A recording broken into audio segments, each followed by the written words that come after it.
पुण्य की कमी होने के कारण, सत्कर्म का अभाव होने के कारण भगवान पर विश्वास नहीं होता, और विश्वास न होने के कारण ही हम भक्ति में चमत्कार नहीं देख पाते और भक्ति में हमें कुछ विशेष अनुभव नहीं हो पाता।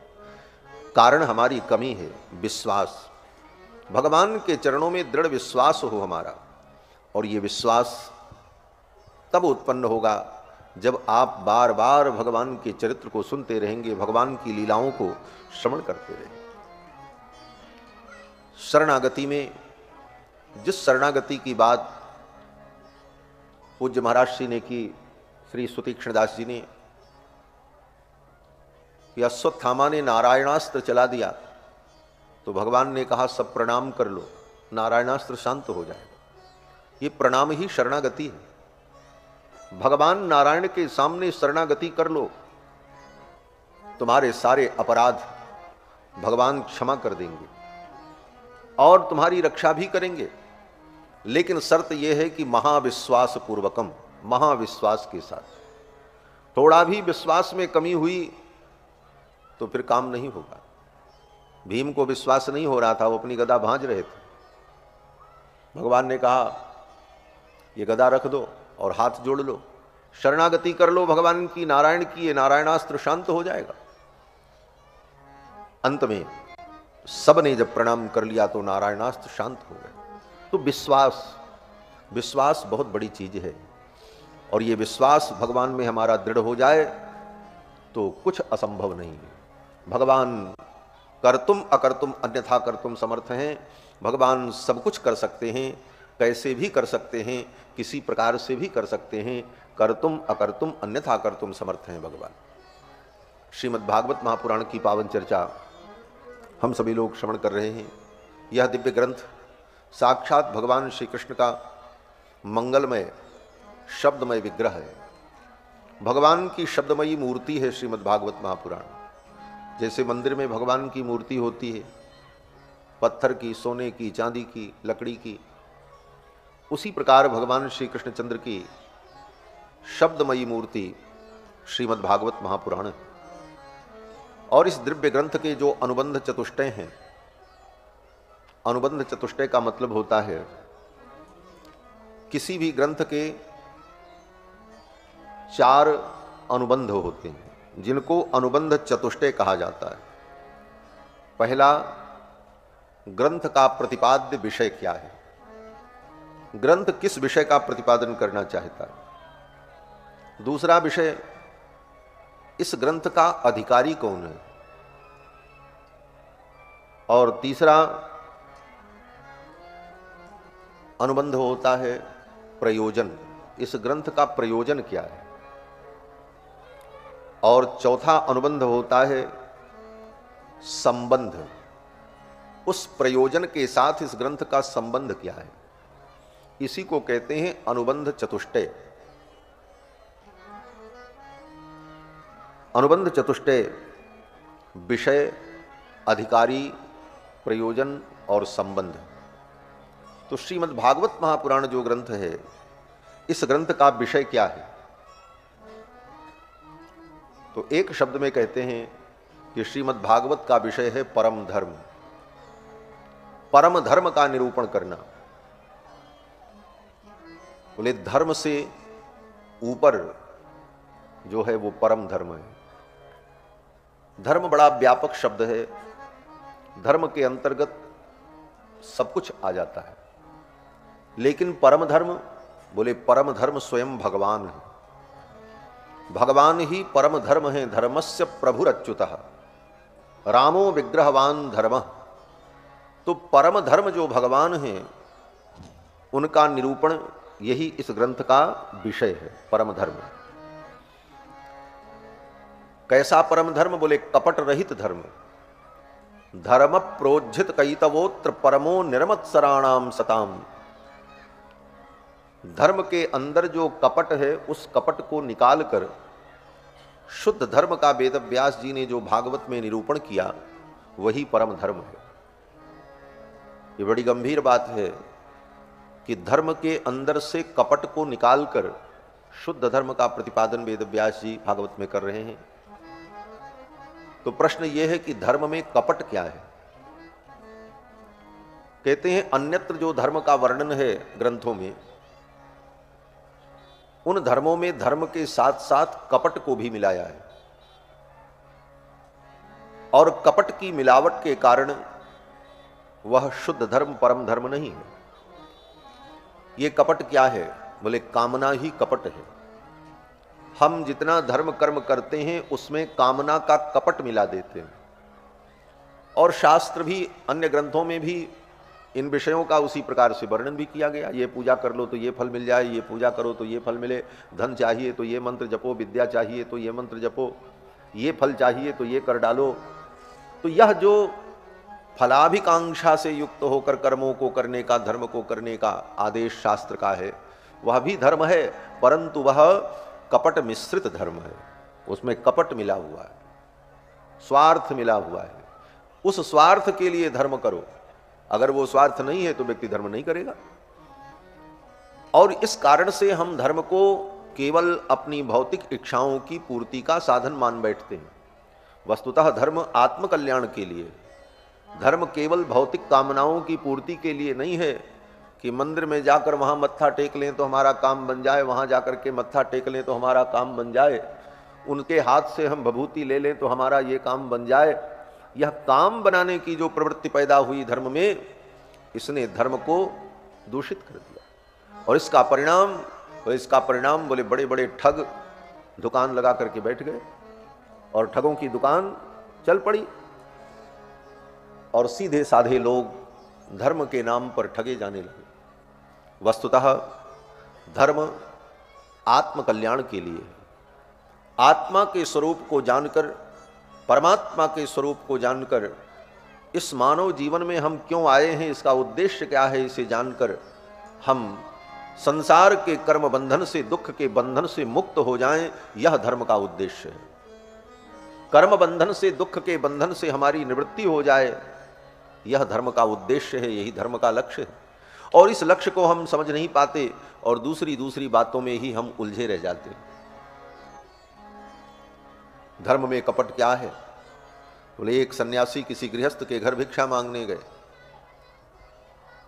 गृहिणी 2 रोटी लेकर के आई, उन महात्मा को 2 टिक्कर देने के लिए। आंगन में उसका बच्चा पालने पर लेटा हुआ था, अपने बच्चे के सिर पर रोटी को घुमाया 3 बार और ला करके बाबा की झोली में डाल दिया। बाबा को हंसी आ गई। सन्यासी महात्मा ने कहा, अरे मैया, 2 रोटी का तू दान करती है, उसमें भी तेरा इतना कपट कि तेरे बेटे की अलाय बलाय सब बाबा के पेट में चली जाए। बिना स्वार्थ के तू किसी को 2 रोटी भी नहीं खिला सकती, उसमें भी इतना बड़ा स्वार्थ कि तेरे बेटे की अलाय बलाय सब बाबा के पेट में चली जाए। यह जो धर्म का स्वरूप समाज में प्रस्तुत होने लगा, इस कारण से सनातन धर्म की महिमा को और इसके महत्व को हम समझ नहीं पा रहे हैं, और अधिकतम लोग इन्हीं विषयों का प्रचार कर रहे हैं। विडंबना तो इस बात की, और है क्यों? बोले स्वयं उनको पता नहीं तत्व क्या है, लेकिन धर्म का उपदेश करने का ठेका ले रखा है। कौन रोकने जाए? भारत स्वतंत्र है, किसी को कोई रोक नहीं सकता। आप कुछ भी बोलो, अभिव्यक्ति की स्वतंत्रता है, कुछ भी कहो। सिद्धांत क्या है, शास्त्र क्या है, शास्त्र की मर्यादाएं क्या है, इनका बोध नहीं, स्वयं को बोध नहीं, और दूसरे को बोध कराने के लिए चल पड़े। परिणाम क्या हुआ? अंधे नैव नीयमाना यथांधा, ये सिद्धांत है। एक अंधा दूसरे अंधे का हाथ पकड़ करके कहता, चलो हम तुमको रास्ता बताएंगे। जो स्वयं अंधा है वो दूसरे को क्या रास्ता बताए? अंधेन नियमाना यथांधा की ये परंपरा चल पड़ी, और इस परंपरा के परिणाम स्वरूप धर्म के स्वरूप को समझना कठिन होता चला गया। श्रीमद् भागवत महापुराण उस परम धर्म का वर्णन करती है। परम धर्म क्या है और इसका अधिकारी कौन है? दूसरा जो प्रयोजन, बोले निर्मत्सराणाम सताम, जो निर्मत्सर पुरुष हैं, जिनके अंदर ईर्ष्या नहीं है, जिनके अंदर कपट नहीं है, जो कपट छल ईर्ष्या से रहित हैं, ऐसे निर्मत्सर पुरुष जो हैं वो भागवत के अधिकारी हैं। वही भागवत को समझ सकते हैं और उन्हीं के हृदय में भागवत का तत्व उतरता है। और इस ग्रंथ का प्रयोजन क्या है? बोले तापत्रयोन्मूलनम। भागवत का प्रयोजन है तापत्रयोन्मूलनम। जो बात कुछ क्षण पूर्व मैंने कही कि दुख की आत्यंतिक निवृत्ति हो जाए, कर्म का जो बंधन है, दुख का जो बंधन है, इस बंधन का विनाश हो जाए, दैहिक दैविक भौतिक तीनों प्रकार के ताप हमारे जीवन से समाप्त हो जाएं, तापत्रयोन्मूलनम, ये भागवत का प्रयोजन है। इसलिए भागवत है। भागवत इसलिए नहीं है कि भागवत सुन करके हम बड़े कलाकार बन जाएं, बड़े भारी बुद्धिमान बन जाएं, बहुत बड़े व्यवसायी बन जाएं, बहुत बड़े नेता बन जाएं। बोले भागवत सुनने का फल है तापत्रयोन्मूलनम। हमारे जीवन की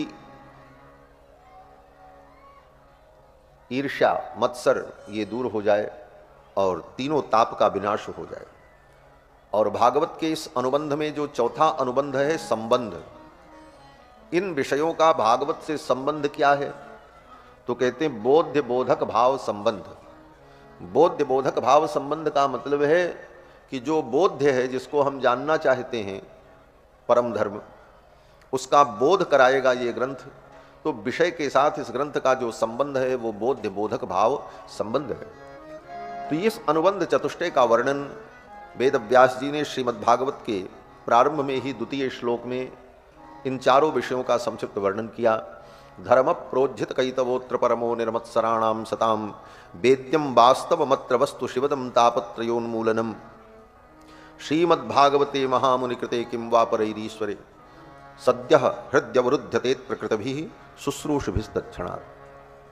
वेद व्यास जी कहते हैं इस भागवत को श्रवण करने से सद्यो हृदयवरुध्यते प्रकृतभिः शुश्रूषभिस्तत्क्षणात्, भागवत के श्रवण मात्र से हृदय में भगवान आकर के अवरुद्ध हो जाते हैं। हृदय में आकर के भगवान अवरुद्ध हो जाते हैं, इसका मतलब इस कथा को सुनने वाले के हृदय में भगवान आ जाते हैं, फिर जाते नहीं हैं, सदा के लिए उसके हृदय में विराजमान हो जाते हैं। ये वेदों का सार है। सर्व वेदांत सारम ही श्री भागवत मिष्यते। ये भागवत क्या है? बोले समस्त वेदांत का सार है। वेदांत माने उपनिषद। उपनिषद को ही वेदांत कहते हैं क्योंकि उपनिषद वेदों का अंतिम भाग होता है। कितने लोग तो कहते हैं महाराज जो बात दार्शनिक बातें समझ में ना आए, बड़ी कठिन हो, तो लोग कहते हैं वो तो वेदांत बोल रहे थे। सबको समझ में नहीं आ रहा था, वेदांत बोल रहे थे। वेदांत क्या है? वेदांत का मतलब वेदों का अंतिम सिद्धांत, वेदों का अंतिम निर्णय, उसको कहते हैं वेदांत। और वो कहाँ है? बोले वेदों के अंतिम भाग में। वेद के जितने ग्रंथ होते हैं, संहिता, ब्राह्मण, अरण्यक, उन सारे ग्रंथों का जो अंतिम चैप्टर होता है, अंतिम अध्याय, अंतिम प्रपाठक, उसी को उपनिषद कहा जाता है। जैसे ईशावास्योपनिषद शुक्ल यजुर्वेद की संहिता का 40वां अंतिम अध्याय है। बृहदारण्यक उपनिषद सतपथ ब्राह्मण का अंतिम कांड है, 14वां कांड है। तो जितने उपनिषद हैं वो सब वेद ग्रंथ का अंतिम भाग होता है। और उस अंतिम भाग में जाकर परमात्मा के स्वरूप का वर्णन, तत्व का निरूपण होता है, इसलिए उसको वेदांत कहते हैं। वेद और वेदांत, यद्यपि वेदांत भी वेद ही है क्योंकि वेद का ही अंतिम चैप्टर है, लेकिन व्याख्या करते समय वेद और वेदांत इन दोनों को अलग अलग कहा जाता है। वेदांत के पहले जो वेद का हिस्सा होता है उसमें कर्मकांड का वर्णन, अरे बड़े बड़े यज्ञों का वर्णन, बड़ी बड़ी विधियों का वर्णन होता है। और वेद के अंतिम भाग में परमात्मा के स्वरूप का निरूपण, वेदांत तत्व का निरूपण होता है। अर्थात वेद का जो पूर्व भाग है, उस पूर्व भाग से परमात्मा की आराधना का विधान, और उत्तर भाग जो वेदांत है उसके द्वारा परमात्मा के स्वरूप का निरूपण, यही वेद का विषय है। तो जो उपनिषद हैं, वेदों का अंतिम भाग है, वही वेदांत है। लेकिन उस वेदांत में जो ब्रह्म परमात्मा का वर्णन है, कई प्रकार से और अलग अलग ढंग से कहा गया है। सामान्य व्यक्ति उन्हें पढ़े तो वो निर्णय नहीं कर पाएगा कि ब्रह्म का स्वरूप क्या है। कहीं पर वेदांत में कहा गया निर्गुणम निष्क्रियम निरंजनम, वह परमात्मा निर्गुण है, निष्क्रिय है, निरंजन है। और उसी वेदांत में, उपनिषद में कहीं पर ऐसा भी कहा गया परास्य शक्तिर्विविधैव श्रूयते स्वाभाविकी ज्ञान बल क्रिया च, उस परमात्मा में स्वाभाविक बल विद्यमान है, ज्ञान विद्यमान है, क्रिया विद्यमान है। यह भी वेदों ने कहा। कहीं पर वेदों ने कहा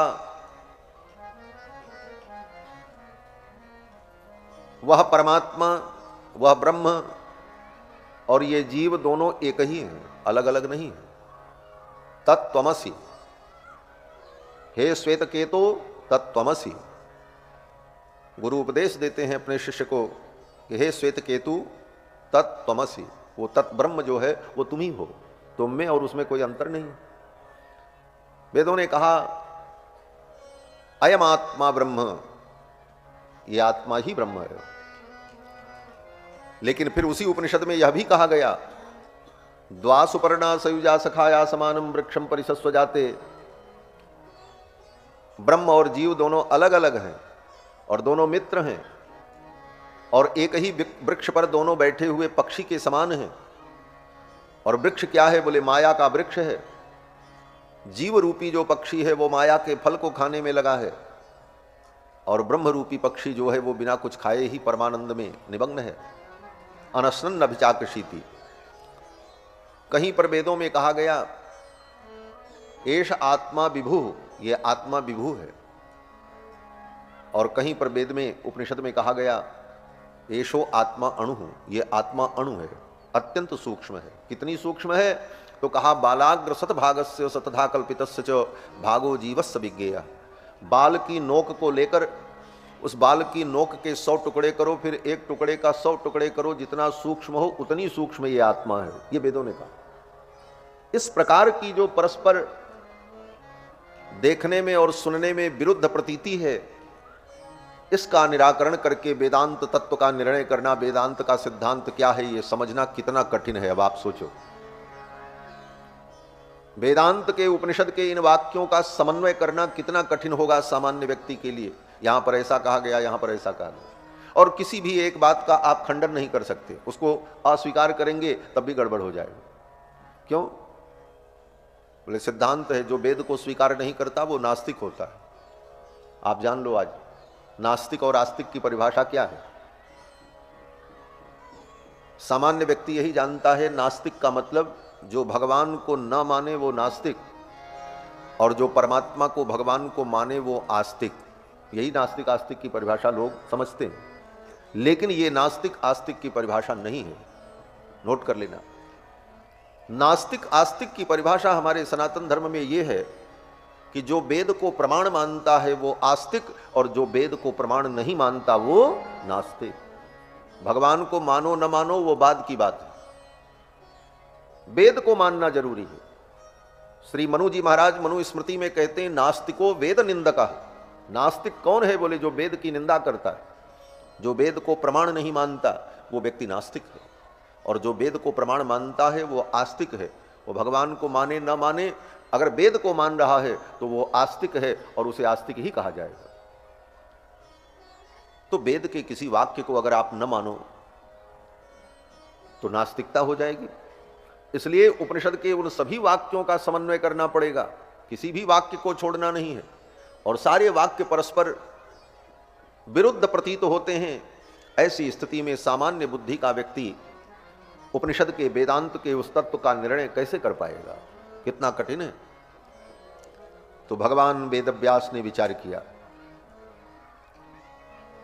भगवान वेदव्यास ने एक ग्रंथ बनाया जिसका नाम ब्रह्मसूत्र, और उस ब्रह्मसूत्र में लगभग 525 सूत्र वेदव्यास जी ने बनाए। और उन सूत्रों के माध्यम से उपनिषद के उन मंत्रों का समन्वय कैसे करना चाहिए, ये ट्रिक बताइए। इसका ऐसे समन्वय है, इसका ऐसे समन्वय है। लेकिन वह सूत्र भी इतना कठिन हो गया जिसको ब्रह्म सूत्र कहते हैं, उसकी भी व्याख्या करने की जरूरत पड़ी। तो उसकी व्याख्या किसने की? बोले शंकराचार्य जी ने की, ब्रह्म सूत्र की व्याख्या। और जो व्याख्या की, इतनी बड़ी व्याख्या लिखी गई महाराज, उसका नाम हो गया शारीरक मीमांसा। फिर उस ब्रह्म सूत्र की व्याख्या भगवान रामानुजाचार्य जी ने की, निम्बारकाचार्य ने किया, वल्लभाचार्य ने किया, मध्वाचार्य ने किया। सभी संप्रदाय के महान विद्वानों ने ब्रह्म सूत्र की अपने अपने ढंग से फिर नए सिरे से व्याख्या करके बड़े बड़े ग्रंथ बना डाले।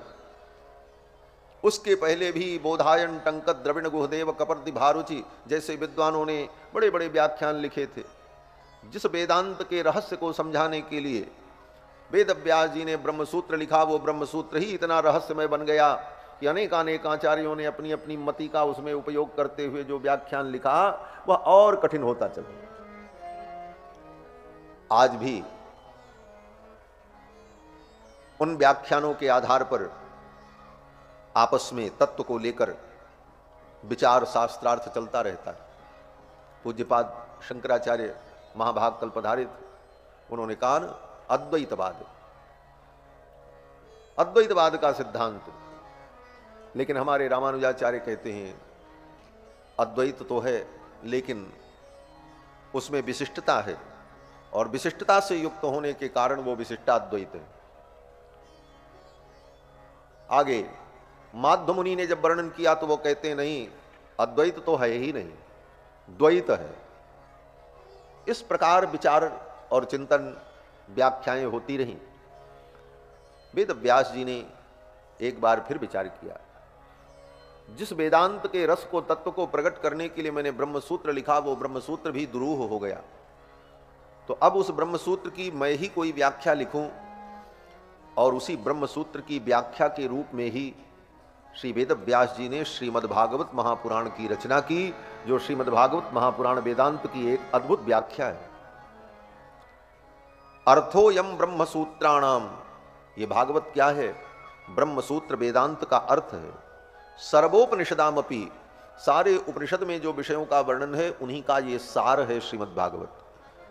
गायत्री भाष्य भूतोसौ, और ये गायत्री मंत्र का भाष्य है। जिस गायत्री मंत्र को द्विज सायंकाल, प्रातःकाल, संध्या वंदन में जप करते हैं, वह गायत्री जो वेद माता है, उस गायत्री मंत्र की ही ये व्याख्या श्रीमद् भागवत महापुराण है। इसका संकेत भागवत के प्रथम श्लोक में ही धीमहि शब्द के द्वारा वेद व्यास जी ने किया, सत्यम परम धीमहि।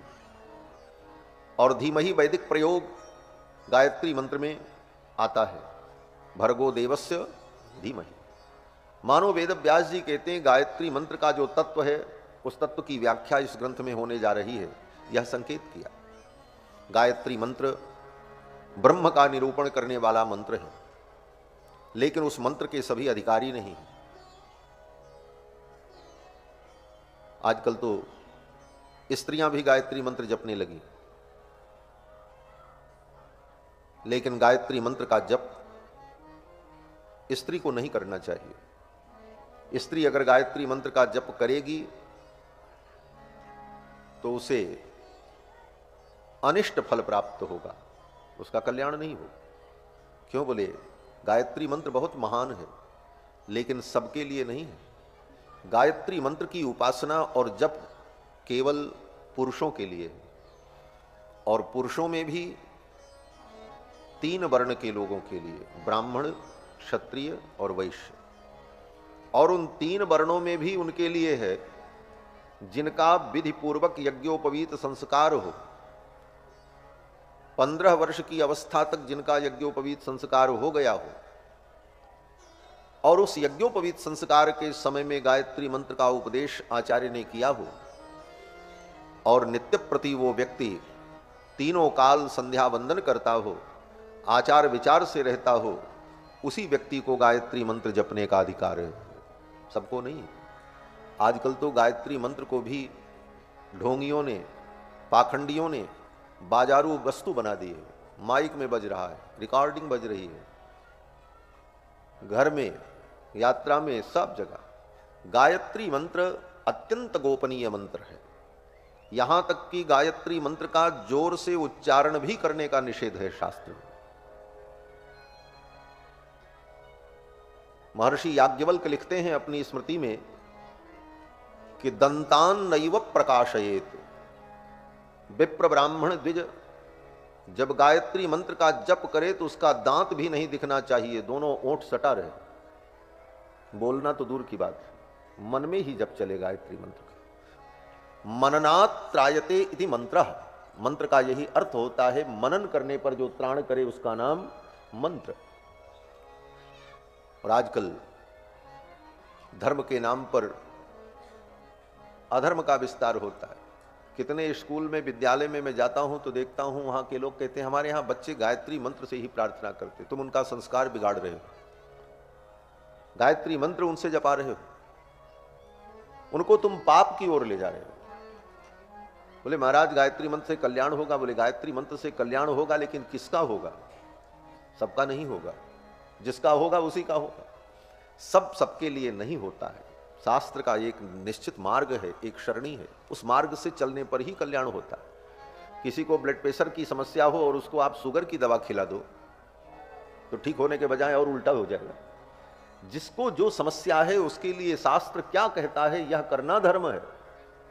यह शास्त्र विधिमुत्सृज्य वर्तते कामकारतः न स सिद्धिमवाप्नोति न सुखम न पराम गतिम तस्मात् शास्त्रम प्रमाणन्ते कार्याकार्य व्यवस्थितौ। भगवान श्री कृष्ण गीता में कहते हैं, अर्जुन, शास्त्र की विधि को छोड़ करके जो मनमाने ढंग से आचरण करता है, न स सिद्धिमवाप्नोति, उसे सिद्धि भी नहीं मिलती, न सुखम, उसे सुख भी नहीं मिलता, न पराम गतिम, उसे परम गति भी नहीं मिलती। तस्मात् शास्त्रम प्रमाणन्ते, इसलिए धर्म में शास्त्र ही प्रमाण है। शास्त्र जो कहे वो करना चाहिए। स्कूल में प्रार्थना करानी है तो और बहुत सारे स्तोत्र हैं। गजेंद्र मोक्ष का पाठ कराओ, नीलाम्बुज श्यामल कोमलांगम का पाठ कराओ, रामचरितमानस का जो मंगलाचरण है उस मंगलाचरण का पाठ बच्चों से कराओ, श्रीमद् भगवद गीता का पाठ कराओ। गायत्री मंत्र ही जरूरी नहीं है। गायत्री मंत्र की जो शुचिता है, जो पवित्रता है, जो विधान है, उस विधान से करने पर ही उसका फल प्राप्त होता है। तो यह सब जो धर्म में विकृतियां व्याप्त हुई, या क्यों हुई? बोले हर व्यक्ति धर्मोपदेश करने लगा, और जो बता दे सीधे साधे भोले भाले लोग उसे मान लेते हैं और चल पड़ते हैं। तो गायत्री मंत्र बड़ा महान मंत्र है, लेकिन उसकी उपासना के लिए शास्त्र में बड़े नियम हैं। तो उस गायत्री मंत्र का जो रहस्य है वह सबको ज्ञात हो जाए, इसीलिए वेद व्यास जी ने ये श्रीमद् भागवत महापुराण की रचना की। गायत्री भाष्य भूतोसौ ग्रंथो अष्टादश संगीतः, 18,000 श्लोकों में निबद्ध ये ग्रंथ श्रीमद् भागवत महापुराण।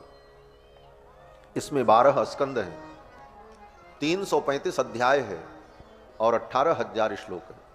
12 स्कंद, 335 अध्याय और 18,000 श्लोकों में निबद्ध ये ग्रंथ साक्षात भगवान श्री कृष्ण का स्वरूप है।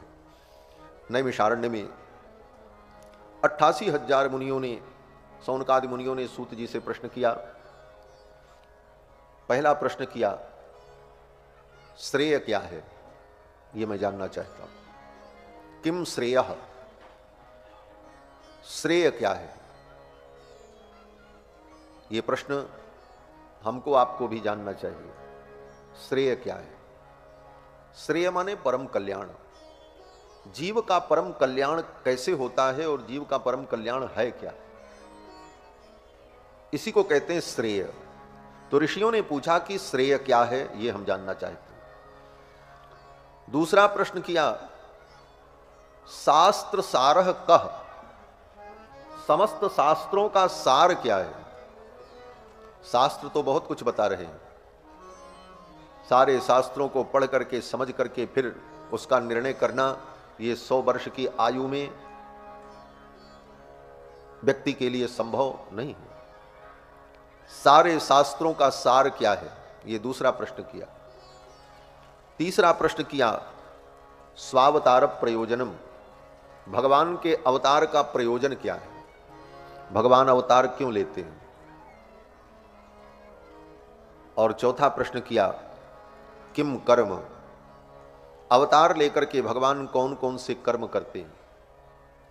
पांचवा प्रश्न किया केवताराश्च, भगवान के कितने अवतार इस धरती पर हुए। और फिर छठा प्रश्न किया कि धर्म कम शरणम गतः, धर्म किसकी शरण में रहता है, धर्म का भी आश्रय कौन है। इन्हीं 6 प्रश्नों का उत्तर देते हुए श्री सूत जी महाराज ने शौनकादि मुनियों को भागवत कथा सुनाई। श्रेय क्या है, शास्त्रों का सार क्या है, भगवान के अवतार का प्रयोजन क्या है, भगवान के अवतार कितने हैं, अवतार लेकर के भगवान ने क्या क्या किया, और धर्म किसके आश्रय में रहता है। इतने प्रश्नों का उत्तर श्रीमद् भागवत महापुराण है। इन्हीं 6 प्रश्नों का उत्तर पूरे श्रीमद् भागवत महापुराण में कथा व्याख्यान के माध्यम से सूत जी ने शौनकादि मुनियों को सुनाया है। सर्वप्रथम सूत जी महाराज ने भगवान नारायण को प्रणाम किया। नारायणं नमस्कृत्य नरं चैव नरोत्तमं देवीं सरस्वतीं व्यासं ततो जयमुदीरयेत्। भगवान नारायण, भगवान नर, देवी सरस्वती और व्यास जी को प्रणाम करके श्री सूत जी महाराज कथारंभ करते हैं। कथा के आरंभ में सूत जी ने कहा कि मुनयः साधु पृष्टोहम, हे मुनियों आपने बहुत सुंदर प्रश्न किया है, और आपके इस प्रश्न के उत्तर में भवद्भिर लोक मंगलम, आपके इस प्रश्न के उत्तर से लोक का मंगल होगा, लोगों का कल्याण होगा। प्रश्न तो आपने किया है, लेकिन आपके प्रश्न के कारण लोक का मंगल होगा, क्योंकि सबको ये सुनने को प्राप्त हो जाएगा। प्रश्न ऐसा करना चाहिए जिससे लोक मंगल हो। सुखदेव जैसे, सूत जी जैसे, वाल्मीकि जैसे, गोकर्ण जी जैसे महापुरुष जीवन में मिलें तो उनसे क्या प्रश्न करना चाहिए, यह भी विचारणीय है। ऐसे महापुरुष जीवन में मिलें यही बड़ा दुर्लभ है, और अगर मिलते हैं तो उनसे सांसारिक प्रश्न नहीं करना चाहिए कि महाराज हमारी बीमारी कैसे दूर होगी, हमारे बेटा नहीं है, बेटा कैसे मिलेगा, हमारी फैक्ट्री बंद हो गई है, फैक्ट्री कैसे चलेगी। ये साधु महात्मा ज्ञानी जन इन कार्यों के लिए नहीं बने। इन साधु संत महापुरुषों का उद्देश्य है संसार का कल्याण, संसार का मंगल। इनके चरणों में जाकर के आत्मबोध प्राप्त करो। ऐसे महापुरुषों के चरणों में जाकर के ये पूछो भगवान कैसे मिलेंगे, भगवान के गुण क्या हैं, भगवान की महिमा क्या है, इस जीव का संसार में आने का प्रयोजन क्या है, इस दुनिया में परमात्मा ने हमें पैदा किया तो हमारा उद्देश्य क्या होना चाहिए, ये पूछो। तत्व की जिज्ञासा करो और जाकर के ज्ञानी संत महापुरुषों के पास वही संसार की तुच्छ बातें, वही संसार का तुच्छ प्रश्न, तुम्हारी बुद्धि तो उसी में लगी है, उन महात्माओं की भी बुद्धि जो भजन में लगी है उनकी बुद्धि में भी तुम वो विकार पैदा करो। सूत जी महाराज कहते हैं, हे मुनियों आपने बहुत सुंदर प्रश्न किया, भवद्भिर लोक मंगलम, आपके इस प्रश्न से सारे संसार का मंगल होगा।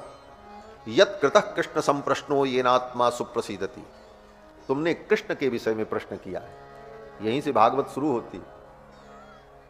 सूत जी कहते हैं यत् कृतः कृष्ण संप्रश्नो, भगवान के विषय में तुमने प्रश्न किया है, और इस प्रश्न के उत्तर से येनात्मा संप्रसीदति, ये आत्मा प्रसन्न हो जाएगी, आत्मा खिलखिला उठेगी।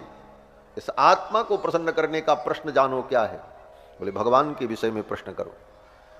आगे सूत जी कहते हैं सवई पुंसाम परो धर्मो यतो भक्ति रधोक्षजे, इस मनुष्य का मनुष्य जीवन में आकर के सबसे बड़ा उद्देश्य क्या होना चाहिए, कहते हैं भगवान के चरणों की भक्ति। सवई पुंसाम परो धर्मो यतो भक्ति रधोक्षजे, भगवान अधोक्षज के चरणों में हमारी भक्ति हो, यही पुरुष का परम धर्म है। पुरुष माने जीवात्मा, पुरुष माने केवल पुरुष नहीं।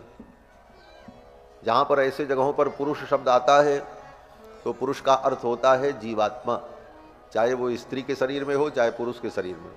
सभी जीवात्माओं के लिए ये बात कही जा रही है कि भगवान के चरणों में भक्ति हो, यही जीव का परम धर्म है। लेकिन कैसी भक्ति हो? कहते हैं अहैतुक्य प्रतिहता, अहेतुकी भक्ति हो। भगवान की भक्ति हमारे जीवन में हो लेकिन अहेतुकी हो। अहेतुकी का मतलब होता है जिसका कोई हेतु न हो, कारण न हो। हम सुख के लिए भक्ति कर रहे हैं तो वह सुख जो है उस भक्ति का हेतु बन गया। हम इसलिए भक्ति कर रहे हैं कि हमारा अमुक काम हो जाए, बोले वो कार्य जो है उस भक्ति का हेतु बन गया। भगवान की भक्ति जीवन में हो लेकिन उसमें कोई हेतु न हो, अहेतुकी। अहेतुकी भक्ति भगवान के चरणों में हो। और कैसी हो? बोले अप्रतिहता, वो भक्ति रुकने वाली न हो। ये नहीं कि नई नई भक्ति का भाव जगा और 10 दिन 1 महीने 2 महीने तो खूब भाव से भक्ति किए, भजन किए, माला जपे, और 2-4 महीने बीतते बीतते फिर धीरे धीरे घसल्ली हो गए। कुछ नहीं, ऐसे लोग भी होते हैं संसार। पहले तो खूब माला चलती है, खूब जप चलता है, खूब कथा सुनना होता है, बड़े भाव में रहते, फिर धीरे धीरे सब ढीला पड़ जाता है। इसको कहते हैं प्रतिहता। प्रतिहता माने भक्ति तो आई लेकिन हत हो गई, बिगड़ गई। अहेतुकी हो और अप्रतिहता हो, बिना कारण के हो और रुकने वाली न हो, उत्तर उत्तर वो भक्ति बढ़ने वाली हो। ऐसी भक्ति भगवान के चरणों में हो। बात समझ गए? निष्काम भक्ति हो और अखंड भक्ति हो भगवान के चरणों में। ये भक्ति क्या दे देगी? इस भक्ति से क्या होगा? तो आप कहते हैं देखो ये भक्ति जो है ना, अहेतुकी और अप्रतिहता, इस भक्ति को तुम भगवान से जोड़ दो। अपनी इस भक्ति का तुम भगवान से विवाह कर दो। हाँ, गठबंधन कर दो। भक्ति क्या है? बोले भक्ति तुम्हारे हृदय में उत्पन्न हुई तो समझो ये भक्ति तुम्हारी बेटी है। तो बेटी को पाल पोस करके बड़ा करके बेटी का विवाह किया जाता है, कन्यादान होता है। सूत जी कहते हैं अपनी इस भक्ति रूपी कन्या का दान करो। बोले किसको करें? बोले भगवान को करो। भगवान को ही इस भक्ति का कन्यादान कर दो। वासुदेवे भगवती भक्ति योग प्रयोजिता, अपने इस भक्ति योग को भगवान के साथ प्रयोजिता, ये प्रयोजिता का भाव है, प्रकृष्ट रूपेण योजिता, जोड़ दो, गठबंधन कर दो, विवाह कर दो। और भक्ति का ब्याह अगर भगवान से हो गया तब क्या होगा? बोले कन्या का जब विवाह हो जाता है तो कन्या संतान को जन्म देती है, पुत्र पैदा होते, संतान पैदा होते। सूत जी महाराज कहते हैं इस भक्ति का अगर तुमने भगवान से विवाह कर दिया तो ये भक्ति पुत्र को पैदा करेगी। कितने दिनों में? 9 महीने में, 10 महीने में? कहते ना, जनयत्यासु वैराग्यम ज्ञानं च यदहैतुकम्। सूत जी कहते हैं जनयत्याशु, इस भक्ति का तुमने भगवान से अगर विवाह कर दिया तो ये भक्ति तुरंत 2 पुत्र को जन्म देगी। ये 2 पुत्र कौन होंगे? बोले एक का नाम ज्ञान होगा और एक का नाम वैराग्य होगा, जिसकी चर्चा कल की कथा में आपने सुनी। भक्ति के 2 पुत्र हैं, एक का नाम ज्ञान है, एक का नाम वैराग्य। हमारे आपके जीवन में भक्ति तो है लेकिन न ज्ञान पैदा हो रहा न वैराग्य पैदा हो रहा है। यही भागवत का विषय है मुख्य। भक्ति तो है लेकिन ज्ञान नहीं पैदा हो रहा है और वैराग्य भी नहीं पैदा हो रहा। न संसार से वैराग्य हो रहा है न ज्ञान दृढ़ हो रहा है। ज्ञान दृढ़ हो जाए तो संसार की कोई समस्या हमें विचलित नहीं कर सकती। वैराग्य दृढ़ हो जाए तो संसार में सब कुछ छूट जाए लेकिन कभी दुख नहीं होगा, आप सदा आनंद में रहोगे। लेकिन भक्ति करते हुए भी लोग रो रहे हैं। क्यों रो रहे हैं? भक्ति करते हुए भी हम रो रहे हैं क्योंकि न ज्ञान पैदा हुआ न वैराग्य पैदा हुआ। भक्ति के जो पुत्र होने चाहिए ज्ञान वैराग्य, वो पैदा ही नहीं हुए। क्यों पैदा नहीं हुए? क्योंकि तुमने भक्ति तो किया लेकिन भक्ति को भगवान से नहीं जोड़ा। भक्ति को तुमने अपने स्वार्थ से केवल जोड़ा कि ये हमारा स्वार्थ पूर्ण हो जाए इसलिए हम भक्ति कर रहे हैं। वह भक्ति भगवान से न जुड़ने के कारण ज्ञान वैराग्य को पैदा नहीं कर पाई। कहते हैं भक्ति भगवान से जुड़ जाए तो ज्ञान वैराग्य रूपी पुत्र उत्पन्न होते, और पुत्र जो उत्पन्न होता है, संतान उत्पन्न होती है तो संतान या तो अपने बाप पर जाती है या अपनी मां पर जाती है। बेटा बेटी पैदा होते हैं तो लोग कहते हैं ना देखो अपने बाप को पढ़ा है, कोई कहता नहीं मां के जैसा चेहरा पाया। ये ज्ञान वैराग्य भक्ति के दो पुत्र उत्पन्न हुए, ज्ञान गया अपने पिता के ऊपर और वैराग्य गया अपनी मां के ऊपर। ये दो पुत्र ज्ञान वैराग्य पैदा हो तब भक्ति प्रसन्न होती है, और ज्ञान वैराग्य पैदा ही न हो तो भक्ति तो तुम्हारी बंध्या है। जैसे स्त्री संतान को जन्म न दे तो उसको बंध्या कहते हैं, उसी प्रकार ये भक्ति अगर ज्ञान वैराग्य को उत्पन्न नहीं करती है तो ये भक्ति भी बंध्या है। तो भक्ति का बंध्यात्व तो समाप्त हो जाए और भगवान गोविंद के साथ इसका परिणय हो जाए तो यह भक्ति ज्ञान वैराग्य पुत्र को उत्पन्न कर देती है। और ज्ञान वैराग्य रूपी पुत्र उत्पन्न हो गए, फिर क्या चिंता है। भक्ति ज्ञान वैराग्य की ये त्रिपुटी, भक्ति ज्ञान वैराग्य का ये त्रिक हमारे जीवन में आ जाए, जीवन धन्य हो जाए। यही भागवत का उद्देश्य है। भागवत इसी दिशा में अनेक कथाओं के माध्यम से और चरित्रों के माध्यम से हमारा मार्गदर्शन करती है। भागवत केवल ये नहीं है कि इनकी कथा, प्रहलाद की कथा, ध्रुव की कथा, और फिर रासलीला आ गई, थोड़ा नाच लिए गा लिए, फिर सुदामा जी के चरित्र में 4 मुट्ठी चावल की गठरी चढ़ा दिए ला करके हो गई भागवत। यही भागवत है? भागवत यही नहीं है। भागवत तत्वबोध है। भागवत हमें तत्व का बोध कराती है। ज्ञान विज्ञान भक्त्यंग चतुष्टय परम बचः माया मर्दन दक्षम च विद्धि भागवतम च तत्। वेद व्यास जी कहते हैं भागवत क्या है? ज्ञान विज्ञान भक्त्यंग चतुष्टय परम बचः, ज्ञान विज्ञान भक्ति से युक्त जो वचन है। कैसा वचन? बोले माया मर्दन दक्षम च, जो माया का मर्दन कर दे, ऐसा जो ज्ञान है उस ज्ञान का नाम श्रीमद् भागवत है। माया मर्दन दक्षम च विद्धि भागवतम च तत्। सूत जी महाराज कहते हैं, हे मुनियों, अब मैं तुम्हें तत्व विज्ञान बताता हूं। भगवत तत्व विज्ञानम मुक्त संगस्य जायते। जब हम जीवन मुक्त पुरुषों का संग करते हैं, सत्संग करते हैं, तब ये तत्व विज्ञान होता है। तत्व विज्ञान का फल क्या है? कहते हैं भिद्यते हृदय ग्रंथिस छिद्यन्ते सर्व संशया क्षीयन्ते चास्य कर्माणि दृष्ट एवात्मनीश्वरे। अगर भगवत तत्व विज्ञान हो गया मुक्त पुरुषों का संग करके तो क्या होगा? बोले भिद्यते हृदय ग्रंथि। हृदय में जो ग्रंथियां हैं, हमारे हृदय में जो गांठ पड़ी है, वो गांठें खुल जाएंगी। छिद्यन्ते सर्व संशयाः, जो हमारे जीवन में संशय है वो नष्ट हो जाएगा। और क्षीयन्ते चास्य कर्माणि, जितने हमारे कर्म हैं वो क्षीण हो जाएंगे, नष्ट हो जाएंगे। कर्म का मतलब पाप और पुण्य, दो ही कर्म होता है, पाप और पुण्य। दुनिया में जो कुछ हम करते हैं दो ही काम करते हैं, या तो पाप करते हैं या तो पुण्य करते हैं, तीसरा कोई कर्म होता ही नहीं महाराज। और ये विशेषता मनुष्य जीवन की है। पशु जो है, पशु न पाप करता है न पुण्य करता है, लेकिन मनुष्य, बोले मनुष्य जो भी करता है दो ही कर्म करता है, या तो पाप करता है या तो पुण्य करता है। और ये दोनों कर्म बंधन के कारण है। पाप भी बंधन का कारण है और पुण्य भी बंधन का कारण। श्रीमद् भगवद गीता में भगवान कृष्ण कहते हैं कि शुभाशुभ फलैरेवं मोक्षसे कर्म बंधनैः। शुभ अशुभ दोनों प्रकार के कर्म जीव को बंधन में डालते हैं। पुण्य करो स्वर्ग जाओ, स्वर्ग में सुख भोगो, पुण्य खत्म हो जाएगा।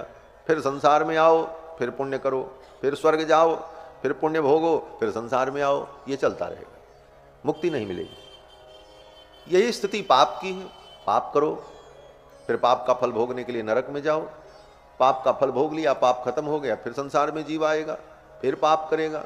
तो ये पाप पुण्य और इन कर्मों का फल भोगना, इसी में जीव अनंत जन्मों से भटकता रहता है। एवं संसृति चक्रस्थे भ्राम्यमाणे स्वकर्म भी, अपने कर्मों के परिणाम स्वरूप जीव इस संसार चक्र में घूमता रहता। ये पाप और पुण्य दोनों जीव के लिए बंधन के कारण होते हैं। उपनिषद में कहा कि पुण्य पापे विधूय निरंजन परमम साम्यम उपैति। पुण्य पाप जब दोनों समाप्त हो जाता है तब जीव निरंजन हो जाता है और तब ब्रह्म परमात्मा की साम्यता को प्राप्त कर लेता है। गोपियों को गोविंद मिले रास मंडल में, लेकिन कब मिले? जब गोपियों का पुण्य पाप दोनों समाप्त हो गए, कर्म बंधन मुक्त हो गए। प्रसंग आता है, सुखदेव जी वर्णन करते हैं, राजन जब गोपियां रास मंडल में जाने लगीं तो उनके घर वालों ने उनको पकड़ करके बंद कर दिया, घर में जाने ही नहीं दिया। अंतरगृह गता काश्चित गोप्यो लब्ध विनिर्गमाः, उन गोपियों को ले जाकर के घर में बंद कर दिया, जाने नहीं दिया। भगवान के वियोग में गोपियों को दुख हुआ और भगवान के विरह में जो गोपियों को दुख हुआ, उस दुख में गोपियों के जन्म जन्म के जो पाप थे वो नष्ट हो गए। तीव्र ताप धुता अशुभा, जो उनके अशुभ कर्म थे, पाप थे, वो कृष्ण के वियोग के ताप में जल गए। और फिर गोपियों ने अपने ही घर में बैठे बैठे भगवान कृष्ण का ध्यान किया, तो ध्यान प्राप्ता च्युता शेषो निर्वृत्या क्षीण मंगला। भगवान का जब ध्यान किया तो उस ध्यान में जो आनंद का समुद्र उमड़ा, उस आनंद समुद्र की लहरों में गोपियों के जन्म जन्मांतर के जितने पुण्य थे वो विलीन हो गए, नष्ट हो गए।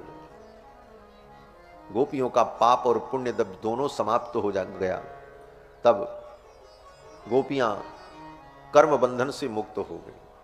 सद्यः प्रक्षीण बंधना, सुखदेव जी कहते हैं वो प्रक्षीण बंधना हो गई, उनका बंधन खत्म हो गया। क्यों? बोले पाप पुण्य खत्म, कर्म खत्म, तो कर्म का बंधन भी खत्म, कर्म बंधन मुक्त हो गई।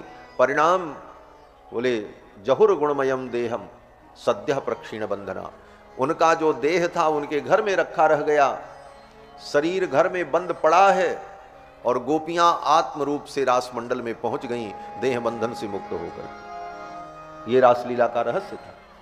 रासलीला में कोई गोपी शरीर से गई ही नहीं थी। ये आजकल के अरे गहरे नत्थु खैरे कहते हैं कृष्ण ने रासलीला की, गोपियों के साथ नाच रहे थे, हम नाचें तो क्या बुराई है, भगवान ने भी तो ऐसा किया। अरे पहले पढ़ो भागवत में क्या लिखा है, कोई गोपी शरीर से गई ही नहीं थी। दसम स्कंद के वो 5 अध्याय पढ़ लेना, सब गोपियां अपने अपने घर में थी। आगे सुखदेव जी कहते हैं कि स्वान स्वान दारान स्व पार्श्व स्थितान मन्यमानाः कृष्णाय न असूयन। ब्रज के उन गोप ग्वाल बालों ने अपनी पत्नी को, अपनी बेटी को, अपने घर की स्त्री को अपने ही पास देखा, वो सब उन्हीं के पास थी, इसलिए किसी ने कृष्ण की निंदा नहीं की। कृष्णाय न असूयन, तो जिसकी बहन बेटी रासलीला में गई उन्होंने तो निंदा ही नहीं की, और तुम कहानी बता रहे। भगवान श्री कृष्ण की इस दिव्य लीला में गोपांगनाएं आत्म रूप से पहुंची। वह ध्यान की और चिंतन की पराकाष्ठा में आत्म रूप से गोपियों ने रास मंडल में सहभाग किया और भगवान की लीला का दिव्य अनुभव किया। शरीर से तो गोपियां अपने घर में थी। बोले शरीर यहां और आत्मा वहां, बोले यही तो विज्ञान है। कर्म के बंधन से जीव मुक्त हो जाए तो शरीर उसका कहीं भी रहे, उसके आत्मा की व्यापकता जो है वह प्रकट हो जाती है। जैसे दीपक जलता हो तो दीपक के ऊपर शीशा लगा होता है, पुराने जमाने में लालटेन होती थी, उदाहरण के लिए कह रहे हैं। तो लालटेन में जो शीशा लगा है वही मानो शरीर है और दीपक आत्मा है। वह शीशा ऊपर का जो है वो काला हो जाए, बोले लालटेन जलाओ फिर भी प्रकाश कहीं नहीं जाएगा, उसी के अंदर बंद करके रह जाएगा। लेकिन उस शीशे को अगर स्वच्छ कर दिया, उसकी कालिमा धुल दी, तो वह प्रकाश एक जगह होते हुए भी, एक स्थान पर दीपक होते हुए भी अपनी व्यापकता से पूरे कक्ष को प्रकाशित कर देगा और हर वस्तुओं का साक्षात्कार उस दीपक के द्वारा हो जाएगा। उसी प्रकार आत्मा जब कर्म के बंधन से, कर्म बंधन विमुक्त हो जाती है, तो यह आत्मा अपने ज्ञान के प्रकाश के द्वारा सर्वत्र जाकर के समस्त विषयों का अनुभव करने का सामर्थ्य प्राप्त कर लेती है। तो गोपियों का शरीर उनके शरीर में ही, उनका शरीर उनके घर में ही रखा रहा और आत्म रूप से गोपियां रास मंडल में जाकर भगवान की दिव्य लीला का अनुभव करती है। ये कब संभव हुआ? जब उनके कर्म संबंधन समाप्त हो गए। सूत जी कहते हैं, क्षीयन्ते चास्य कर्माणि दृष्ट एवात्मनीश्वरे। उन भगवान का अनुभव कर लेने पर, तत्व का अनुभव कर लेने पर ये कर्म बंधन समाप्त हो जाता है। अब दूसरा एक बड़ा गंभीर प्रश्न है भागवत में, कैसे निर्णय करें कि भगवान कौन? ये प्रश्न है। तो कहते हैं भगवान अव्यक्त हैं और वे अव्यक्त भगवान ही जब व्यक्त होते हैं तो प्रकृति के 3 गुणों को, सत रज तम, इन 3 गुणों का आश्रय लेकर के अव्यक्त परमात्मा व्यक्त होते हैं। और इन 3 गुणों का आश्रय लेकर के वे परमात्मा जब व्यक्त होते हैं तो उनके 3 रूप हो जाते हैं, जिसको कहा जाता है ब्रह्मा विष्णु महेश, त्रिदेव के रूप में। सत्वं रजस्तम इति प्रकृतेर्गुणास्तैर्युक्त परः पुरुष एक इहास्य धत्ते।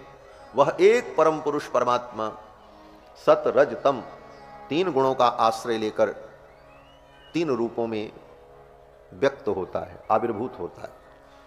और किस लिए? बोले स्थित्यादये हरि बिरंच हरेति संज्ञा। पालन, सृष्टि और संहार, इन 3 कार्यों के लिए 3 रूपों में भगवान प्रकट होते हैं। और इनकी संज्ञा क्या होती है? बोले हरि, बिरंची और हर। हरि भगवान विष्णु, विरंची माने ब्रह्मा, हर माने भगवान शंकर।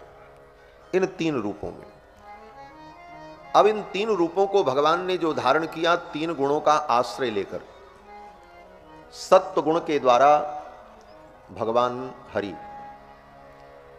रजोगुण के आश्रय से ब्रह्मा और तमोगुण के आश्रय से भगवान शिव। अब सूत जी महाराज कहते हैं, श्रेयांसि तत्र खलु सत्वतनोर नृणाम स्युः। इन 3 रूपों में जो भगवान का सत्वमय रूप है, सत्व का आश्रय लेकर हरि के रूप में, नारायण के रूप में भगवान का जो व्यक्तिकरण है, यह भक्तों के लिए परम उपादेय है और समस्त प्रकार के श्रेय को देने वाला है और परम कल्याणप्रद है। सत्वम विशुद्धम क्षेमाय कल्पन्ते येनु तानिह। भगवान का जो सत्वमय रूप है, नारायण रूप, वही जीवों के कल्याण के लिए परम श्रेयस्कर और क्षेम कारक है। इसलिए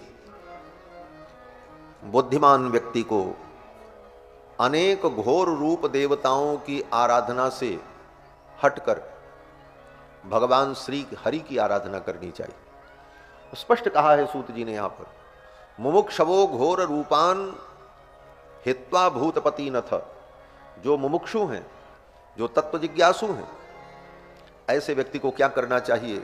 कहते हैं जो घोर रूप देवता हैं, जो देवता बड़े घोर हैं, उग्र हैं, ऐसे देवताओं की उपासना को छोड़कर नारायण कला शांता भजन्ति ह्यनसूयवः। भगवान नारायण की जो कला है, उस कला की उपासना करनी चाहिए, उनका भजन करना चाहिए। घोर रूप की उपासना करने पर, घोर देवताओं की उपासना पर वैसी ही उग्रता और वैसा ही स्वभाव जीव के अंदर पैदा हो जाता है। क्योंकि नियम है, जो जिस देवता को भजता है उस देवता के वो गुणधर्म उसके अंदर व्याप्त हो जाते हैं और अंत में उसी देवता को वो प्राप्त भी हो जाता है। गीता में भगवान कृष्ण कहते हैं कि देवान देव यजो यान्ति। जो देवताओं की उपासना करते हैं, मरने के बाद उन्हीं देवताओं को प्राप्त हो जाते हैं, वो मेरे पास नहीं आते। भगवान ने स्पष्ट कहा। भगवान कहते हैं देवान देव यजो यान्ति। डाकिनी, शाकिनी, यक्षिणी, कर्ण, पिशाचिनी, इनकी आराधना करोगे, भूत प्रेतों की आराधना करोगे, तो मरने के बाद उन्हीं के पास जाकर के तुम भी भूत प्रेत बन करके, उनके गण बन करके पड़े रहोगे। बोली ऐसी बात है, फिर भी लोग भूत प्रेत, यक्षिणी और पिशाचिनी की आराधना क्यों करते हैं? बोले तुच्छ फल की प्राप्ति के लिए। क्यों? बोले ये इन देवताओं की उपासना बड़ी सरल होती है। 2 दिन में, 4 दिन में मंत्र का जप करने पर ये देवता फल देने के लिए तैयार हो जाते हैं और कुछ चमत्कार दिखाने लगते हैं। तो व्यक्ति सोचता है हम चमत्कार दिखाएंगे तो दुनिया में हमारा बड़ा नाम हो जाएगा, क्योंकि चमत्कार को नमस्कार होता है। तो इन छद्म और क्षुद्र चमत्कारों के चक्कर में पड़ करके लोग ऐसे देवताओं की उपासना में प्रवृत्त होते हैं, और उस प्रवृत्ति का परिणाम होता है कि अंत में उन्हीं देवताओं को प्राप्त हो जाते हैं। फिर हजारों वर्षों तक, कई हजार वर्षों तक उन्हीं देवताओं के साथ उनके नौकर चाकर बनकर उन्हीं के सेवा में लगे रहते हैं। फिर जब कभी भगवान की करुणा होती है तो उनके उद्धार का मार्ग प्रशस्त होता है। तो कहते हैं देवान देवजजो यान्ति, लेकिन हे अर्जुन, मद भक्ता यान्ति माम अपि, जो मेरे भक्त होते हैं वो मुझको प्राप्त कर लेते हैं, वो मेरे पास आ जाते हैं। इसलिए हे अर्जुन, अन्य देवताओं की जो भक्ति है वह भी दूसरे ढंग से कहा जाए तो मेरी ही भक्ति है, भगवान कहते हैं। भगवान कहते हैं ये प्यन्य देवता भक्त्या यजन्ते श्रद्धयान्विता तेपि मामेव कौन्तेय यजन्त्यविधि पूर्वकम। हे कौन्तेय, अन्य देवताओं की जो भक्ति लोग करते हैं वो भी मेरी ही भक्ति है। ऐसा नहीं है कि वो मेरी भक्ति नहीं है, क्योंकि मैं तो सब में हूं, कण कण में भगवान है। लेकिन उसी में एक वाक्य जो आगे भगवान ने जोड़ दिया वो बड़ा अद्भुत है। भगवान कहते हैं यजन्त्यविधि पूर्वकम, उन देवताओं की भक्ति भी मेरी ही भक्ति है, लेकिन अविधि पूर्वकम, वो अविधि नहीं है, वो सविधि नहीं है, वो अविधि। क्या अविधि? बोले जैसे कोई पतिव्रता स्त्री अपने पति को भोजन न दे, पति की बात न माने और पति की फोटो रख करके उसकी आरती उतारे, तो क्या कहोगे? पति की फोटो रख करके उसकी आरती उतारे और उस पर फूल चढ़ाए, मत्था टेके, और जो पति है बेचारा वो थका मांदा आए तो उससे प्रेम से बात भी न करे, उसकी उपेक्षा करे, तो दुनिया उस स्त्री को पतिव्रता कहेगी? कर तो रही है पति की ही पूजा, उसी के चित्रपट की पूजा कर रही है, लेकिन उत्तम तो यह है कि वो फोटो की पूजा छोड़कर अपने साक्षात पति को प्रसन्न कर ले, यही पातिव्रत है। उसी तरह ये जितने देवता हैं ये सब भगवान की ही फोटो हैं। हाँ, सी राम मैं सब जग जानी करहु प्रणाम जोरी जुग पानी। लेकिन भगवान भगवान हैं, भगवान के स्वरूप को समझकर भगवान में अनन्य निष्ठा हो जाए, ये भक्ति कल्याणकारिणी हो जाती है। अनन्यास चिंतयन्तो माम ये जनाः पर्युपासते तेषाम नित्याभियुक्तानाम योगक्षेमम वहाम्यहम्।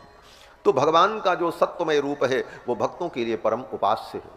सूत जी कहते हैं हे मुनियों, नारायण कला शांता भजन्ति ह्यनसूयवः, भगवान नारायण की जो कला है उनकी उपासना करनी चाहिए।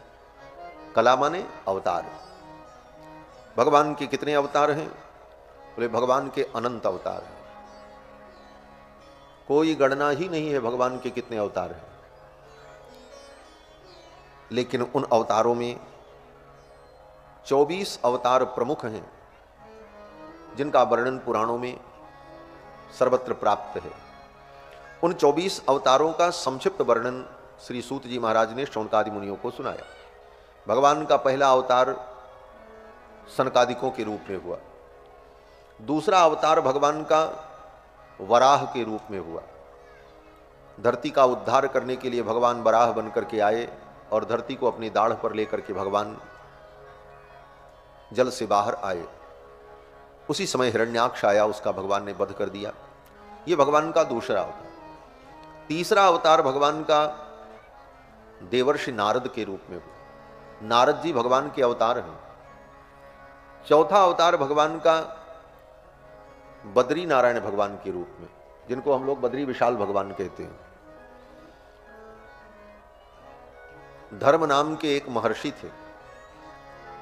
उन धर्म नाम के महर्षि की पत्नी मूर्ति देवी, मूर्ति देवी के गर्भ से नर और नारायण ये दोनों उत्पन्न हुए। महर्षि के पुत्र हैं, इसलिए महर्षियों का जो धर्म है तपस्या करना, उस तपस्या में नर नारायण भगवान लग गए। और आज भी वहाँ पर उत्तराखंड में नर नारायण भगवान दोनों भाई बैठ करके तपस्या कर रहे हैं। ये भगवान का चौथा अवतार है, नर नारायण अवतार। इन्हीं को बद्री नारायण भगवान कहते हैं। बद्री नारायण क्यों कहते हैं? बोले धर्म महर्षि के पुत्र बनकर के भगवान जब तपस्या करने बैठ गए तो लक्ष्मी जी को बड़ी दया आई। मेरे प्रभु धूप जल वायु सहन करते हुए तपस्या कर रहे हैं, मैं इनकी क्या सेवा करूं? तो लक्ष्मी जी बेर वृक्ष बनकर के प्रकट हुई। जो बेर फल होता है, उस बेर फल को संस्कृत में बदर कहते हैं, बदर फल। तो बदर फल जो है, बेर फल, बेर वृक्ष का रूप धारण करके लक्ष्मी जी वहीं बगल में प्रकट हो गई। जहां पर भगवान नारायण तपस्या कर रहे थे, उन्हीं के बगल लक्ष्मी जी वृक्ष बन गई और वृक्ष बन करके भगवान के ऊपर छाया करने लगी। तो लक्ष्मी जी बदरी बन करके भगवान के ऊपर छाया करती हैं, तो इसीलिए भगवान का नाम हो गया बद्री नारायण। ये बद्री नारायण भगवान है। बोलो श्री बद्री नारायण भगवान की जय। क्योंकि भगवान नारायण हमारे अकेले रहते ही नहीं महाराज। श्री जी के बिना भगवान कैसे रहेंगे? किसी न किसी रूप में श्री जी को तो रहना पड़ेगा। अगर वो कृष्ण बनकर के वृंदावन में हैं तो वहां पर राधा रानी के रूप में श्री जी रहती हैं। रघुनाथ रूप में अगर हैं तो किशोरी जी के रूप में श्री जी रहती हैं। भगवान अगर बराह बनते हैं तो भूदेवी के रूप में श्री जी उनके पास रहती हैं। इस तरह से श्री जी के सहित ही भगवान भक्तों के लिए उपास्य होते हैं।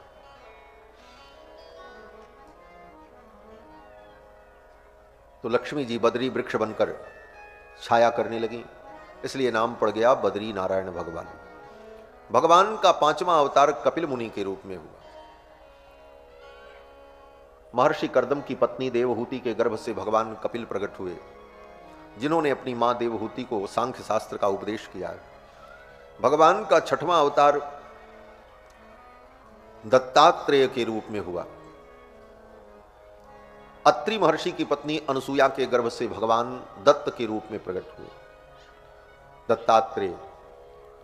सातवां अवतार भगवान का यज्ञ नारायण के रूप में हुआ। रुचि नाम के प्रजापति की पत्नी आकुति देवी के गर्भ से भगवान यज्ञ नारायण प्रकट हुए और अपनी पत्नी दक्षिणा देवी के साथ भगवान के 24 अवतार में सातवां अवतार भगवान का जो है वो यज्ञ नारायण भगवान का है। बोलो श्री यज्ञ नारायण भगवान की जय। यज्ञ किसी भी देवता का हो, लेकिन वो स्वरूप किसका है? बोले नारायण का स्वरूप है। इसीलिए कभी ये नहीं कहा जाता है यज्ञ ब्रह्मा भगवान, यज्ञ शंकर भगवान, यज्ञ रुद्र भगवान। जब कहीं कहा जाता है तो यही कहा जाता है यज्ञ नारायण भगवान, क्योंकि नारायण ही यज्ञ है, दूसरा कोई यज्ञ स्वरूप नहीं है। यज्ञ नारायण भगवान अपनी पत्नी दक्षिणा देवी के साथ प्रकट हुए। भगवान यज्ञ नारायण की पत्नी का नाम दक्षिणा है, इसीलिए यज्ञ करो तो दक्षिणा देनी पड़ती है। दक्षिणा न दो तो यज्ञ पूरा नहीं होता। यज्ञ बड़ा से बड़ा यज्ञ करने के बाद अंत में दक्षिणा दी जाएगी, तब यज्ञ पूरा होगा। बिना लक्ष्मी जी के भगवान पूरे कैसे होंगे? वो तो अधूरे रह जाएंगे। इसीलिए अंत में दक्षिणा देने का विधान है। यज्ञस्य पत्नी दक्षिणा, यज्ञ की पत्नी का नाम दक्षिणा है। और दक्षिणा में दिया क्या जाता है? बोले लक्ष्मी का दान किया जाता है, क्योंकि लक्ष्मी ही तो भगवान की पत्नी है। यह हमारी संस्कृति में सब कुछ अद्भुत विज्ञान है और सब कुछ भगवान से जुड़ा हुआ है। हम किस दृष्टि से उसे देखते हैं, यह महत्वपूर्ण हो जाता है। अंत में इसके बाद भगवान के आठवां अवतार का वर्णन। आठवां अवतार भगवान का ऋषभ देव के रूप में हुआ, जिनको जैन धर्म के लोगों ने बाद में अपना आदि तीर्थंकर माना। भगवान ऋषभ देव ये भगवान के आठवें अवतार हैं। 9वां अवतार भगवान का पृथु के रूप में हुआ। राजा बेन के शरीर का, राजा बेन की भुजाओं का मंथन किया ऋषियों ने, तो भगवान पृथु प्रकट हुए। सतयुग में यह अवतार हुआ और पृथु भगवान ने इस धरती को समतल किया। पहले यह धरती बड़ी ऊबड़ खाबड़ थी, जैसे बीहड़ का क्षेत्र आपने देखा होगा आसपास, कहीं बड़ी बड़ी खाई, मट्टी के ऊंचे ऊंचे टीले, तो गांव नगर बस सके, लोगों के आने जाने की सुविधा हो, यह धरती पर पहले नहीं थी। भगवान पृथु ने इसको बराबर किया है। आज ये समतल भूमि जहां खेती हो रही है और बराबर भूमि दिखाई पड़ती है धरती पर, ये सब पृथु भगवान की महिमा है। इसीलिए इसका नाम हो गया पृथ्वी। धरती को पृथ्वी क्यों कहते हैं? क्योंकि पृथु ने इसका विस्तार किया, इसलिए इसका नाम पृथ्वी पड़ा। पृथु ने इसका प्रथन किया है, प्रथन माने विस्तार, इसका नाम पृथ्वी पड़ा। 10वां अवतार भगवान, 9वां अवतार भगवान का पृथु के रूप में और 10वां अवतार भगवान का मछली के रूप में हुआ, मत्स्यावतार। 11वां अवतार भगवान का कच्छप के रूप में, कूर्म रूप में हुआ। समुद्र मंथन के समय मंदराचल पर्वत को भगवान ने अपनी पीठ पर धारण किया। 12वां अवतार भगवान का धन्वंतरी के रूप में हुआ। समुद्र मंथन के प्रसंग में ही भगवान अमृत कलश लेकर के प्रकट हुए, धन्वंतरी भगवान। और जब उस अमृत कलश को लेकर दैत्य लोग भाग गए, छीन लिया भगवान के हाथ से, धन्वंतरी भगवान के हाथ से अमृत कलश को छीना और भगे दैत्य लोग। अब देवता उदास हो गए, हमको तो अब पीने को मिलेगा नहीं, जबकि समझौता था समुद्र मंथन से जो कुछ निकलेगा आधा दैत्यों को मिलेगा, आधा देवताओं को मिलेगा। इसी समझौते पर यह संयुक्त मोर्चा बना था दैत्य और देवताओं का, परस्पर विरोधी, लेकिन सत्ता का सुख भोगने के लिए दोनों ने आपस में समझौता कर लिया। आज भी यही होता है, वामपंथी और दक्षिणपंथी दोनों मिलकर के सरकार बनाते हैं। क्यों? सत्ता का सुख सबको चाहिए। सत्ता के सुख के लिए परस्पर विरुद्ध धाराओं के लोग भी एक हो जाते हैं। कल तक उनको गाली देते हैं, दूसरे दिन उन्हीं से हाथ मिला लेते हैं। क्यों? बोले सरकार बनानी। देवता दैत्यों की भी यही स्थिति, दोनों ने मिलकर के समझौता कर लिया, समुद्र मंथन करेंगे, जो निकलेगा आधा तुम्हारा आधा हमारा। लेकिन दैत्य तो दैत्य थे, अमृत जब मिला लेकर के भगवान के हाथ से छीन लिया, भाग गए।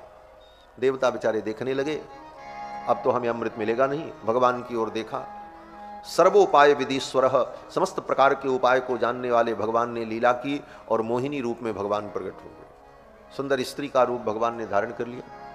18 वर्ष की युवती का रूप धारण करके, सुंदर घेरदार घाघरा पहने हुए, चोली पहने हुए, ओढ़नी ओढ़े हुए, भगवान की चोटी जो वेणी थी वो नितंब का स्पर्श करती हुई, कानों में सुंदर दिव्य कुंडल झंकृत हो रहे थे, नाकों में नथ बेसर, हाथ में कंगन बिजायट बाजूबंद, सारे आभूषण पहने हुए सजे सवरे ठाकुर भगवान श्याम सुंदर मोहिनी बनकर चटकते मटकते अपने हाव भाव से दैत्यों के मन को मुग्ध करते हुए जब आए, सब दैत्य टकटकी लगा के देखने लगे।